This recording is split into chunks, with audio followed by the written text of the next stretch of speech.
महाराष्ट्र राज्याचे महसूल मंत्री चंद्रशेखर बावनकुळे यांना त्यांचा महसूल विभाग, त्यांचे कर्मचारी इकडे किंवा बँका असतील, बँकांचे मॅनेजर कर्मचारी हे घंटाही समजत नाहीत, सिरियसच घेत नाहीत त्या माणसाला या. आणि हा माणूस असा आहे की शासन निर्णयावर शासन निर्णय काढत सुटलाय.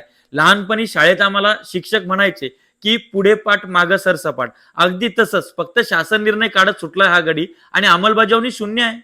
म्हणजे 1 जानेवारी 2026 ला शेतकऱ्यांच्या शेती किंवा पीक कर्जा निगडीत असलेली जी 2 लाखापर्यंतची स्टॅम्प ड्युटी आहे, ती स्टॅम्प ड्युटी माफ करण्याचा निर्णय यांनी घेतलेला आहे. मी तुम्हाला स्क्रीनवर दाखवतोय.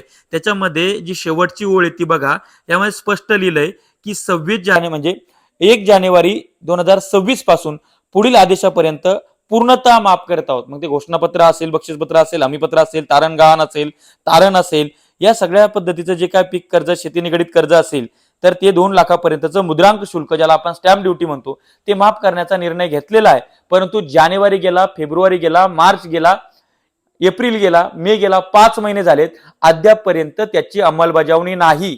आज सुद्धा मला अनेक बँक मॅनेजरचा, रिजनल मॅनेजरचा फोन आला होता की शेतकरी येतात, आमच्या नावानं तक्रारी करत आहेत, परंतु राज्य सरकारकडनं, बँकर समितीकडनं आम्हाला कुठल्याही पद्धतीचं सर्क्युलर आलेलं नाही. सबब आम्ही ते करू शकत नाही जोपर्यंत आम्हाला वरतून आदेश येत नाहीत. आता हे बावनकुळे साहेब 1 जानेवारी 2026 ला राजपत्र काढतात, मात्र 5 महिने झाले तरी सुद्धा अंमलबजावणी करत नाही. हे किती उदासीन आहेत, हे किती निष्क्रिय आहेत, यांचा प्रशासनावर वचक नाही. यांना जर का ते मंत्रिपद सांभाळता येत नसेल तर यांनी राजीनामा द्यायला हरकत नाही. त्यानंतर दुसरा मुद्दा असा आहे की यांनी अनेक शासन निर्णय काढले, शेतरस्त्या संदर्भातले मागचेच अपडेट केले, स्वतःच्या नावानं त्याची दौंडी पिटतायत, सोशल मीडियावर हवा करून घेतायत. आम्हाला असं सांगतायत की 15 दिवसामध्ये शेतरस्ता खाली नाही केला किंवा तहसीलदारांनी जो निकाल दिल्यानंतर शेतरस्ता खाली केला नाही तर त्याचा आधार कार्ड ब्लॉक करू, फार्मर आयडी ब्लॉक करू, रस्ते मोकळे करून देऊ. गेले अनेक वर्ष आम्ही बघतो आहोत, आम्ही त्या शेतकऱ्यांना घेऊन लढतो आहोत. ते अद्यापही धनदांडगा शेतकरी छोट्या शेतकऱ्याचं मरण करतोय, त्याच्यावर दादागिरी करतोय. तहसीलदार, मंडळ अधिकारी हे मोठ्या लोकांच्या, नेत्यांच्या बाजूनं सरतात. त्याच्यामुळे सामान्य शेतकऱ्यावर आजही अन्याय सुरू आहे. तो डोक्यावर खत बी बियाणं नेतो आहे. ही व्यवस्था काय करते आहे, हा माझा बावनकुळेंना प्रश्न आहे. आणि मला एक तरी केस दाखवा की त्याच्यामध्ये तुम्ही एखाद्या शेतकऱ्याचं फार्मर आयडी ब्लॉक केलं की बाबा तो रस्ता खुला करत नाही म्हणून.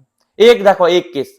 बोलाची भात बोलाचा कडी आहे, ठीक आहे. फक्त तोंडाला पानं पुसण्याचा प्रकार चाललाय आणि जेवढी जनता सहन करेल तेवढं तिच्यावर अत्याचार वाढत जाणार आहे. आणि भारतीय जनतेनं सध्या सहन करणं सुरू आहे आणि जो बोलायला गेलो त्याला मग देशद्रोही त्या ठिकाणी साबित केल्या जातं.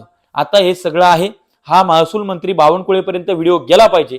जोपर्यंत जात नाही तोपर्यंत मी हे वाजवत राहणार, त्यांचे धिंडोळे काढत राहणार, हे त्यांनी लक्षात घ्यावं. धन्यवाद.